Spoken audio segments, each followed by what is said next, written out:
meeting to order. I'd like to welcome everyone to the February 27th, 2024 regularly scheduled Port Clinton City Council meeting in the Linda Hartlaub Chambers. Please stand for the Pledge of Allegiance and a moment of silence for silent reflection for those serving and protecting our country. Pledge allegiance To the flag of the United States of America and to the republic for which it stands, one nation, under God, indivisible, with liberty and justice for all.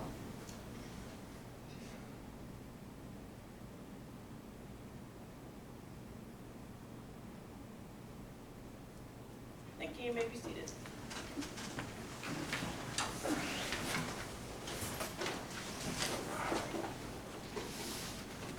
Will the clerk please call the roll? Beth Dillon. Present. Margaret Phillips. Present. Morgan. I'm present. Kelly Bangle. Excused. Pat Hovis. Here. Jerry Trolley. Present. Kathy King. Here. Thank you. Council, you previously received the February 13, 2024 regular meeting minutes. Do I have a motion to approve the minutes? Madam President, I move for an approval of the minutes from the 13th of February meeting. Thank you. Do I have a second? Second. Thank you, Mr. Trolley. Any discussion? I have a motion by Ms. Phillips, seconded by Mr. Trolley to approve the February 13, 2024 regular meeting minutes. All in favor say aye. Aye. Opposed, the same sign. Motion carries and the minutes are hereby adopted. The chair notes the certification has been made regarding compliance with the rules and notifications of this meeting. So next we have Mayor Quentin Babcock for Oak Harbor to give us an update on our project. Thank you. Try this as a council and pass those down. I'll give you a couple. These are sort of an internal handout we're providing. So excuse it doesn't look super fancy or anything. That's an internal handout we're kind of providing to members, but you can read that later. It goes into certainly more detail than you want to know. Lots of members when they're wondering about what's happening with the facility. They want to know every single detail about where the sink's going to go and what's that sink going to be like and that kind of thing. So you'll see that level of detail there. That certainly doesn't interest you today. Thanks for having me. As implied, I'm the mayor of Oak Harbor. I am, I think as of this month, I am filling a one-year unexpired term on the Greater Port Clinton Area Arts Council Board of Directors. So I think that's a one-time deal, but you know how that goes. One-time, lifetime. Oh, and then I'll pass this around. This is a small version of plans. You can take a look at that. So the Arts Council asked me to provide a brief update to you guys. I can also speak to, and I'll maybe throw this in at the end, about the general sort of capital budget process this year and where we're at with that. But they asked me to provide an update to you guys on the Arts Garage. One, of course, is your facility that the council's leasing. And also, I think certainly it's sort of been going on long enough that people are starting to wonder, hey, wait, what's going on with that? Whatever happened, those kinds of questions. So, so taking sort of a look back, I got involved in this, I don't know how many years ago, 2 or 3. And sort of I was doing it on sort of a regional lens on working with Ottawa County communities to sort of collaborate on arts investment. So over time, I've gotten more and more involved in this project. So I'm not privy to everything that was decided and discussed at the beginning, but I sort of know what I know now. And when the Arts Council first set out, there was sort of an anticipated scope of work of this project of about $500,000. And so they thought, okay, and this, as I'm sure many of you are familiar with the capital projects that happen with the city, frequently what you end up having to do is say, okay, what's the minimum amount of work we could do that is cost effective, makes sense, and get something moving. So at the time, that was a $500,000 price tag. And I think the good news is that since about 2022, 21, the Arts Council raised about $500,000 in resources available to do this project. So if the story stopped there would be no more story, and we would all be good to go. But of course, life happens, and what hadn't been fully considered the implications of at the beginning was floodplain regulations. And the floodplain regulations, what we've been advised is that really the floor should be raised 8 inches to reach a reasonable point of compliance with those regulations. And that's really not even a big deal in and of itself. What wasn't, I think, thought through, again, I wasn't here at that point in the conversation, but was that what happens once you raise the floor 8 inches? You destroy the bathrooms, you destroy the staircase, you destroy all kinds of essential objects, you need to rebuild all of them. So about the time we, and again, as I'm sure you know, frequently the engineering isn't completely done in the beginning of the project because you're not sure if the project is feasible because you don't have the money. So once it was clear the project was going to be feasible, they completed the engineering and found out that actually the minimum acceptable project is something around the lines of $750,000.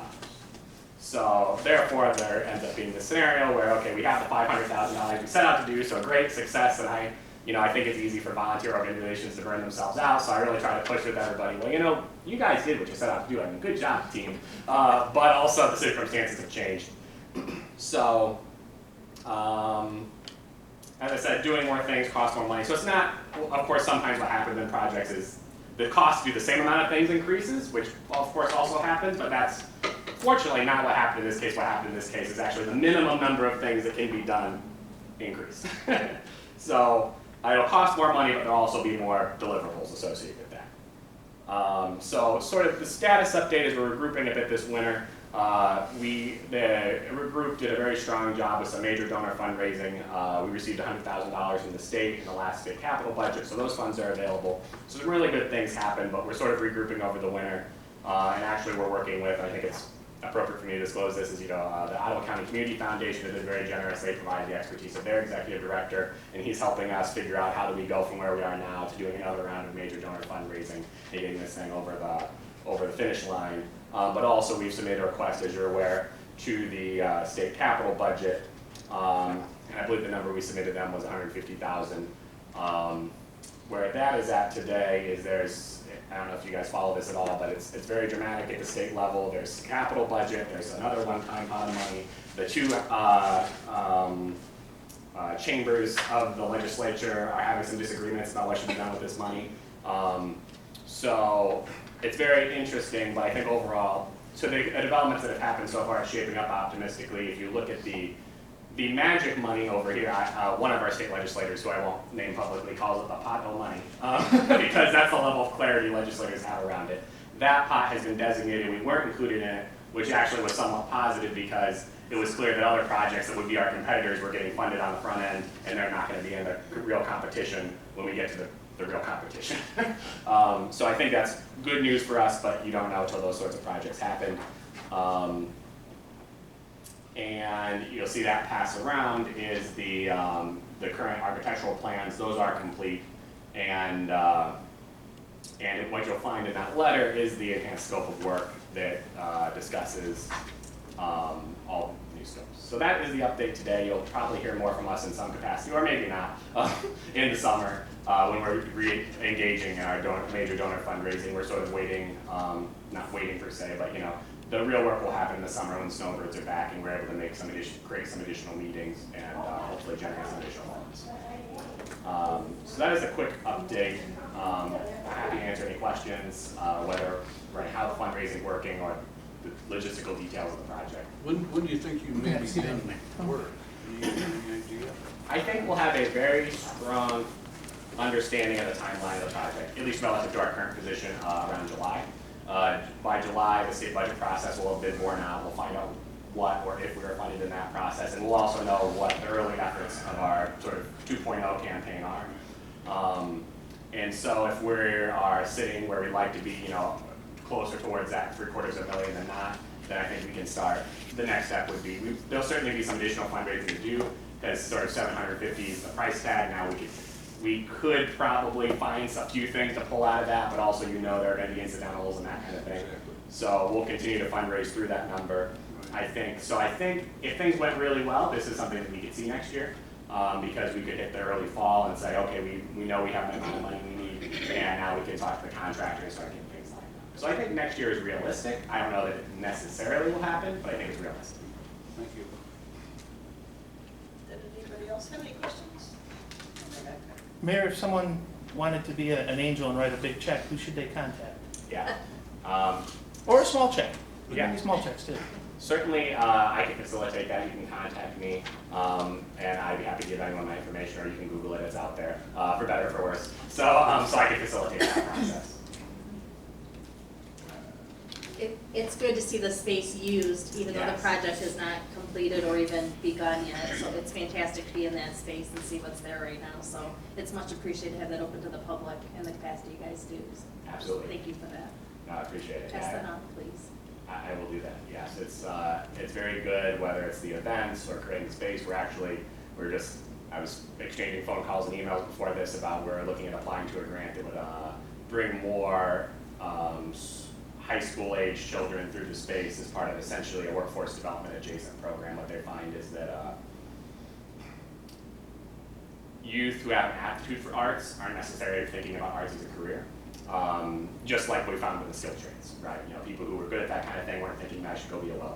Well, then, of course, they find the same thing in the arts, and so they're using aptitude testing to identify who those people have those interests are or are good at it, and saying, hey, well, I know you're thinking about a career in this field, but did you think about this? And can we bring it through in a way that is, again, workforce development focused, of saying, you know, if you want to be there are dance companies out of Cleveland. I happen to know someone personally who works for one. What does that career actually look like? Do you want to be rehearsing 12 hours a day, 3 days a week kind of thing, right? Is that the career for you? If so, that's actually really viable, and here's how you would make that career happen. Or maybe not, and we're glad we sorted that out on the front end, right?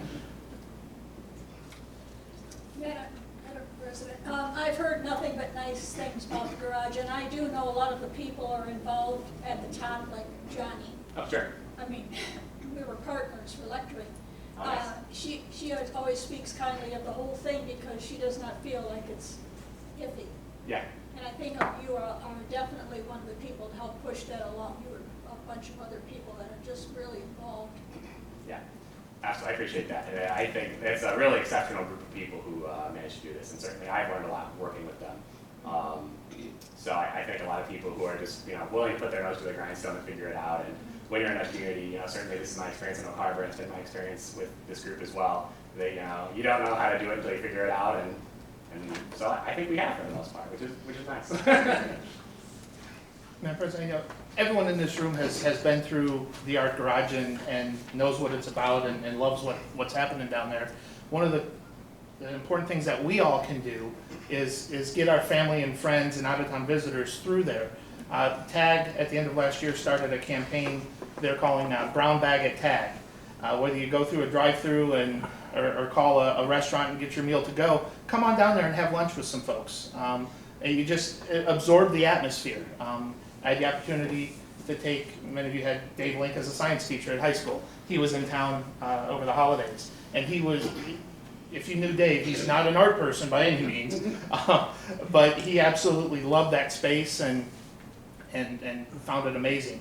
We had our second parks enhancement meeting there last night, and the folks from OHM, who are the out-of-town engineering firm, they just can't speak highly enough about that atmosphere and what that brings to the community. So again, I challenge you guys, to everybody that's hearing this, whether it's on Facebook or wherever they're listening, to grab a buddy or grab a friend, grab an out-of-town guy, and take them through the Art Garage and have a meal and just sit there and watch the artists at work and absorb the color and the light and the activity. It's just a really, really cool place. Really cool place. And I'll just add something that can be done, certainly since you guys are politically engaged at some level, certainly if you see a legislator who's involved, it's worth mentioning them. We don't need to twist our arms. They're familiar with the project. They're supportive of the project. But it's always great to keep it top of mind and say, hey, thanks for your support of that, and I hope we can do some more, and I hope get this project going. And just keeping it top of mind with the legislator can be very helpful. All right. Thank you. Yeah, Thank thank you very much. You're more than welcome to stay, but if you would like to leave for the evening, we I would will. understand. I'm going to watch the weather, but I'll stay until Thank you for the postcard that you sent out to me at Christmas time. I did not get one from our mayor. I did get one from Oak Harbor, and we used to be rivals. It seems like a challenge. If you'll allocate the funds, I'll be happy to serve.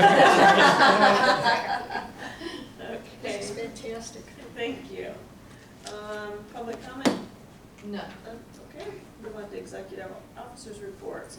Council, this evening, there are two ordinances that are up for second read, ordinance 324 and ordinance 224. Administration has asked it to be passed on their second read due to time-sensitive nature. And that's all I have this evening. Mayor? Thank you, Madam President. Good evening, Council and everyone else. I'd like to congratulate the committee that put together the Burning Snowman. They don't have the final numbers yet, but just a few moments ago I received a text message from one of the folks on the committee, and it's going to be a record-breaking year. And I know there was some comment about the admission for the entertainment, but keep in mind that goes directly back into the community. A portion of the funds raised go to the FOP, another portion goes to the Firefighters Association, but the big chunk of funds goes to a nonprofit that puts on a holiday event for needy children in the area. And it's well worth it if you ever get an opportunity to go down there when they have that event, just to see the faces of the kids as they're getting the gifts and the food, and it's pretty cool. I also want to give a shout out to Tiffany Awad. None of you know Tiffany. I just happened to be sitting on the bumper of a fire truck down there with Scotty Morton, watching folks attending the event playing Frogger across Lakeshore Drive, hoping no one got hit. And she walked up to us and asked a few things about the fire department and so forth. Turns out Tiffany was at Burning Snowman from Anchorage, Alaska. She had friends that were that living somewhere in Ohio. I can't remember exactly where. They decided to come up for that, but we'll be sending a fire department patch to her 9-year-old grandson Eli up in Anchorage, who absolutely loves fire departments and collects badges from all over the world. So that's pretty cool. And as I mentioned a moment ago, the second public meeting on the Parks Revitalization project happened last night at TAG. There were a little over 20 in attendance. They reviewed what we had done up to this point with the community surveys and the discussions internally. Had several different mock-ups of potential designs. They'll be taking some feedback from that, taking it to the next step, and eventually we'll be out there looking for some funding sources. The Easter egg hunt is coming up. It'll be at City Park on Saturday, March 23rd at 10 a.m. Rain date, if needed, will be the following Saturday, the 30th. Again, that Saturday, March 23rd at 10 a.m. The city is accepting donations of candy and cash to buy candy. Contact Mrs. Ostheimer. No? You don't want any more candy? No candy, because we bought pre-filled eggs. Okay. Well, send the candy to me. But we, any other donations to put in baskets, please feel free. Thank you. Thank you. Smart move on the eggs, Sandy. Good move. Council, I want to give you an update on J1 housing. J1 is the general term used for the exchange students that come to the Port Clinton area and the greater Ottawa County, Erie County area in the summertime. J1 is the type of visa program that they use. One of the hurdles for any employer looking to bring in these kids is housing. The employer has to provide housing. Take off my mayor hat, put on my daytime hat. As you all know, my company brings in, this year we'll have 8. We have always rented a 2-bedroom furnished apartment on an annual basis so the kids have a place to live. We're going to be renting 2 properties now to accommodate all those. Well, that takes 2 properties outside of the pool where a plumber could and his family could rent, or nurses coming into the area. There are other employers that have purchased houses and put their kids in those houses for that time period. A little over a decade ago, the Wisconsin Dells realized they had that same problem. They also realized that other businesses didn't have access to the housing for the J1 kids. And so they collaborated with a company up there and implemented dormitory-style housing for the exchange students. And what they found is not only did it open up existing housing for folks coming into the area, it provided an opportunity for other employers to bring in J1 students, and it allowed for an expansion of business. We all know that there's a new hotel being built just outside of town. Well, when they open up, the reality is the housekeepers, the front desk folks, the maintenance folks that they're going to hire are going to be coming from the other hotels that are in town right now, and that causes a problem. What they did up at the Wisconsin Dells has been replicated just over, I think it's 36 times throughout the United States, most recently in Dollywood. For the past year or so, we have been talking with that company. We've identified a couple properties, both in the city and outside the city, that meet their criteria. They, from a distance, looked at those properties and narrowed it down to 2. They were in town a little over a month ago and reviewed those 2 properties. We had a meeting in this room with interested parties, both elected officials from inside and outside the city and a few of the employers of J1 students, and a couple of folks that would like to but want to learn more about the process. The Chamber of Commerce has sent out an email survey to all of their chamber members. And I'm saying this not only to you guys, but to the folks listening in the internet here. Please fill out that survey. It asks, do you currently hire J1 students? How many and when? If housing was not an issue, would you hire J1 students, and how many could you need? Prime example, there's a restaurant on the Catawba that currently hires about 18. If housing wasn't an issue, they would hire 50. From that information, they will determine how big of a facility they would need to build. To put it in perspective, right now the Wisconsin Dells hire 6,000 J1 students on an annual basis. They have a half a dozen housing facilities plus in that area. So it's something that's in the works. Again, don't know if it'll be in the city or outside the city, but the reality is it doesn't matter because it's going to benefit everybody inside and outside the city on a whole bunch of different levels.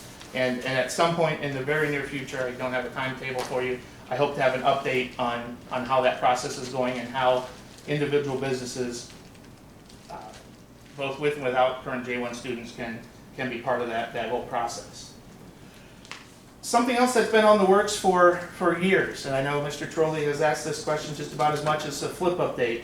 The SID, the Special Improvement District, it has been filed appropriately with the state, and a $100,000 assessment has been certified with the Ottawa County Auditor, and that's, in other words, the SID is active. It will appear on the first half tax bill in 2025 for those within the SID district, and again, it kind of makes a cross, Madison Street, Perry to the railroad tracks, 2nd Street from Jefferson to Monroe. The required number of businesses and business owners authorize the creation of this SID. There's still some additional administrative steps that need to happen, creating a board, determining what projects are going to be undertaken by that board, that nonprofit board, but that SID has been created. And that's it. Any questions? I have a question. Yeah. On your J1 housing, you say Wisconsin Dells has 6,000 J1 students? Yes, sir. What's your best guess for this area? I don't really know what the needs are, and let me back up even farther. It's going to be a long answer, and I'm sorry. This program. That's the question. Yeah. This program was started in the late 60s under the tutelage of the U.S. Department of State. There are 30 companies licensed by the Department of State to bring the kids into the country. There are 6 that work in the Port Clinton, Put-in-Bay, Sandusky area. Personally, I have only ever worked with 1. The companies don't necessarily share data with one another, but the best case scenario that in Port Clinton, Catawba, Marblehead last year, there were around 300. That's the best case scenario. That number kind of triggered, if you recall, last July we had a welcome event for the kids downtown. I would suspect, and then this is just a unscientific guess on my part. That's all I'm asking. I would suspect at least 600, if not more, would be needed. We would not house the people from the island here, correct? Again, who knows? I can't imagine the travel. Right. But who knows? You know, one of the other things that has evolved as they've built these things around the country, hospitals have utilized them. I know Magruder is looking at transient nursing and providing them with housing for a period of time. There are other locations where industry has taken a segment of the housing that's provided there for their new employees coming into the area as they get settled to try to find. And those units are separate from the J1 and are arranged a little differently as opposed to the dormitory style. But there's so many different opportunities. It's not going to solve all the problems, but it's No, gonna, I mean, like, you're not talking about building something that holds 600 people. That's a huge thing. Well, I don't know. It potentially it could happen. One of the parcels of land that they're looking at is sufficient to build a dormitory style that size. Yeah. I mean, obviously, the closer to town is better for the people working for Clinton, but of course, we're. Yeah. There are certain transportation issues that are being discussed as well with I'm Okta sure, yeah. and Okay. bike routes are another fine example of what other communities have done to help with the transit. For you and I would never, ever in a million years ride a bicycle down 163 on July 19th. But having ridden a bicycle on Sukhumvit 7 in Bangkok, Thailand, that's nothing. 163 is nothing. Trust me, it's nothing. Is it like the Audubon? All right, well, thank you, that's good. Yeah. Anybody else have questions for me? Oh, you go ahead. You sure? Yeah, because you're gonna probably ask the same question. With the request of administration passing ordinance 3-24 on its second reading. Yep. Could you give us an update? I anticipate if that passes tonight, we'll open bids on the 12th or 13th of March for one of the 13 specific projects under FLIP. The one that's farthest along right now is the Lakeshore Drive crosswalk, which would be the traffic light and walkway between Eds and Docks, as well as a sidewalk from, I guess you would say, the east side of the bridge, over Brooklyn, past Waterfront, and down to Docks. Obviously, the big ticket things are Plan A, Plan B, and I sound like a freaking broken record here, but again, we are waiting on the Bond Council and U.S. Department of Agriculture to have their final conversation. I think Mr. Colson might have mentioned it last week in my absence. They had a meeting scheduled, a phone call meeting scheduled for February 9th, started the meeting, and the USDA realized they had the wrong person on the phone call. And last Thursday, I contacted the Northwest Ohio rep for USDA, Mary Carr. She was very, very helpful. The Bond Council is an attorney not at the local level or even the state level, it's at the federal level. So she gave me a phone number to call, and I spoke with a gentleman at much higher level, not the attorney, but someone at a much higher level. And he indicated to me that the issues they were trying to work out weren't deal breakers by any means. It was just a bump in the road, and he kept repeating, and Mrs. Shanker, I'm sorry for this, but he kept repeating, you know what happens when you get two attorneys in a room. So he did give me a timetable. I have been bitten in the backside too many times to release that timetable. Don't release it. Yep, but I may have a very enjoyable St. Patrick's Day, Good, so. thank you. Appreciate that. Yeah. That's all But- I have. Well, that answers my question too. Actually, I had a question too, and I don't know if the mayor can answer it, or even maybe Sandy. The short-term rental since March 1st, is that the deadline for the first ones? Do you have any numbers for us? Currently, I have 82 applicants. I have several that are unopened on my desk, because I just don't have time to get it all done in a day and do my regular job. However, they are coming in slowly. I've explained to those that are not going to be renting in the month of March that plan on renting in April. They get it to me in March. It was more of a hard deadline, so they knew. They are, each one that's talked to me, I've explained, you cannot rent and you would not be in compliance if you rent without having a certificate from us prior. In the big picture, the feedback is about 3% not happy. The rest of them are ecstatic that we're looking at the safety end of it. And you would be, I should say this, I am very surprised how many people are buying smoke detectors and fire extinguishers and having people in their place that never had it in the first place. I wouldn't do that with my home and I was living in it. I can't believe they think that putting in a tenant in there without those safety precautions is reasonable. So it's going slow, but it's going. Thank you, Sandy.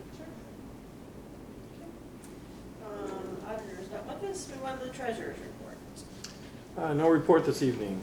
Okay. Law director, Nothing tonight, Madam President, thank you. Mr. Colson not with us. Move on to committee reports. Finance, Ms. Sois. We had a meeting last Tuesday discussing ordinance 2-24.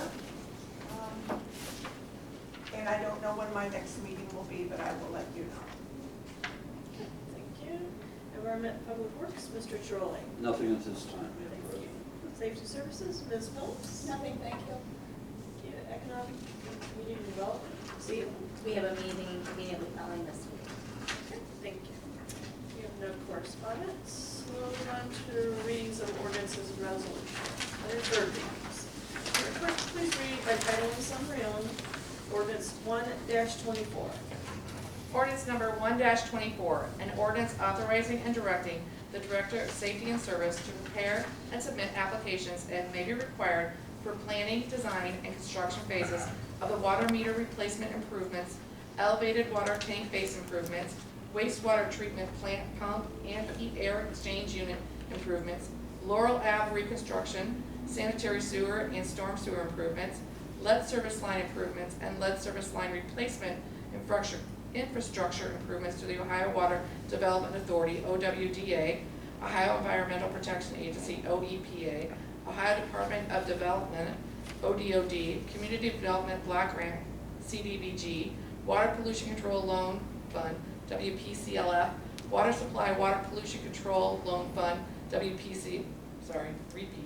Water Supply Revolving Loan Account, WSRLA, and any other funding sources or programs that become available to execute application documents for the funding sources as required, and to execute contracts for planning, design, and construction phases and declaring an emergency. Thank you. Does council wish to take any action as to ordinance 1-24? Madam President, Yes, Mr. I Trolley. make a motion that we adopt ordinance. We retain the emergency clause in ordinance 1-24. Thank you. And do I have a second? I'll second. Thanks, Tracy. Any discussion? Okay, I have a motion by Mr. Trolley, seconded by Mrs. King to retain the emergency clause. Will the clerk please call the roll? Pat Hovis? Yes. Kathy King? Yes. Beth Gilman? Yes. Margaret Phillips? Yes. Richard Morgan? Yes. Jerry Trolley? Yes. Thank you. Does council wish to take any further action as to ordinance 1-24? Madam President, Mr. Trolley. I make a motion that we adopt ordinance 1-24. Thank you. Do I have a second? I'll second. Mrs. King. Any discussion? I have a motion by Mr. Trolley, seconded by Mrs. King to adopt ordinance 1-24. Would the clerk please call the roll? Margaret Phillips? Yes. Richard Morgan? Yes. Pat Hovis? Yes. Kathy King? Yes. Jerry Trolley? Yes. Beth Gilman? Yes. Thank you. Motion carries by a vote of 6-0. Ordinance 1-24 is hereby adopted. Move on to second readings. Would the clerk please read by title and summary only ordinance 2-24? Ordinance 2-24, an ordinance making appropriations for current expenses and other expenditures of the city of Port Clinton, county of Ottawa, state of Ohio, during fiscal year ending on December 31st, 2024. Thank you. Does council wish to take any action as to ordinance 2-24? Madam President, Ms. Hovis. I make a motion to amend ordinance 2-24, providing appropriations for street M&R personal services at $287,000. Other at $181,815,000, total at $468,815, and that ordinance 2-24 total appropriations reflect such adjustments. Thank you. Do I have a second? I'll second Any discussion? Okay, I have a motion by Mrs. Hovis, seconded by Mr. Trolley to amend ordinance 2-24 as stated. Will the clerk please call the roll? Richard Morgan? Yep. Beth Gilman? Yes. Margaret Phillips? Yes. Pat Hovis? Yes. Kathy King? Yes. Jerry Trolley? Yes. Thank you. Motion carries by a vote of 6-0. Ordinance 2-24 is hereby amended. Does council wish to take any further action as to ordinance 2-24? Madam President, Ms. I Hovis. move to waive the 3 required readings for ordinance 2-24. Thank you. Do I have a second? Second. Thank you, Mr. Trolley. Any discussion? Okay, I have a motion by Mrs. Hovis, seconded by Mr. Trolley to waive the 3 required readings as to ordinance 2-24. Will the clerk please call the roll? Kathy King? Yes. Beth Gilman? Yes. Margaret Phillips? Yes. Jerry Trolley? Yes. Richard Morgan? Yep. Pat Hovis? Yes. Thank you. Motion carries by a vote of 6-0. Does council wish to take any further action as to ordinance 2-24. Madam President, I move that we pass ordinance 2-24 as amended. Thank you. Do I have a second? Second. Thank you, Mr. Trolley. Any discussion? Okay. I have a motion by Mrs. Hovis, seconded by Mr. Trolley to pass ordinance 2-24 as amended. Would the clerk please call the roll? Margaret Phillips? Yes. Pat Hovis? Yes. Jerry Trolley? Yes. Kathy King? Yes. Beth Gilman? Yes. Richard Morgan? Yes. Thank you. Motion carries by a vote of 6-0. Ordinance 2-24 as amended is hereby adopted. Would the clerk please read by title and summary only ordinance 3-24? Ordinance 3-24, an ordinance authorizing and directing the Director of Safety and Service to advertise for bids and enter into a contract for the construction of the OTT SR 163 24.9 Signal and Walk Project to advertise for qualifications and enter into a contract for construction management services for the project and declaring an emergency. Thank you. Does council wish to take any action as to ordinance 3-24? Madam President, Mr. Troy. make a motion that we waive the 3 required readings on ordinance 3-24. Thank you. Do I have a second? Second? Thank you, Mrs. Hovis. Any discussion? I have a motion by Mr. Trolley, seconded by Mrs. Hovis, to waive the 3 required readings as to ordinance 3-24. Would the clerk please call the roll? Jerry Trolley? Yes. Kathy King? Yes. Beth Gilman? Yes. Margaret Phillips? Yes. Richard Morgan? Yes. Pat Hovis? Yes. Thank you. Motion carries by a vote of 6-0. The 3 required readings are hereby waived. Does council wish to take any further action as to ordinance 3-24? Madam President, Mr. Troy. I'd like to make a motion, retain the emergency clause in ordinance 3-24. Thank you. Do I have a second? I'll second. Thank you, Mrs. Hovis. Any discussion? I have a motion by Mr. Trolley, seconded by Mrs. Hovis, to retain the emergency clause as to ordinance 3-24. Would the clerk please call the roll? Beth Gilman? Yes. Margaret Phillips? Yes. Richard Morgan? Yes. Pat Hovis? Yes. Jerry Trolley? Yes. Kathy King? Yes. Motion carries by a vote of 6-0. The emergency clause is hereby retained as to ordinance 3-24. Does council wish to take any further action? Madam President, Mr. Trolley. make a motion that we adopt ordinance 3-24. Thank you. Do I have a second? A second? Thank you, Ms. Hovis. Any discussion? We have a motion by Mr. Trolley, seconded by Mrs. Hovis, to adopt ordinance 3-24. Would the clerk please call the roll? Richard Morgan? Yes. Kathy King? Yes. Beth Gilman? Yes. Pat Hovis? Yes. Jerry Trolley? Yes. Margaret Phillips? Yes. Thank you. Motion carries by a vote of 6-0. Ordinance 3-24 is hereby adopted. We'll move on to business from the floor. Mr. Morgan. I got nothing. Thank you. Ms. Hovis. I just hope that if we have any, no, I don't hope that everybody stays safe. Mr. Trolley. Just one item. I attended the Friends of Cemetery meeting last night. A wonderful group of ladies. They are now on Facebook.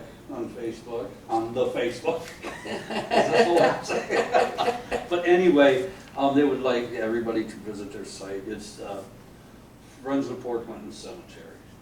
So that's all I have. Thank you. Thank you. Mrs. King?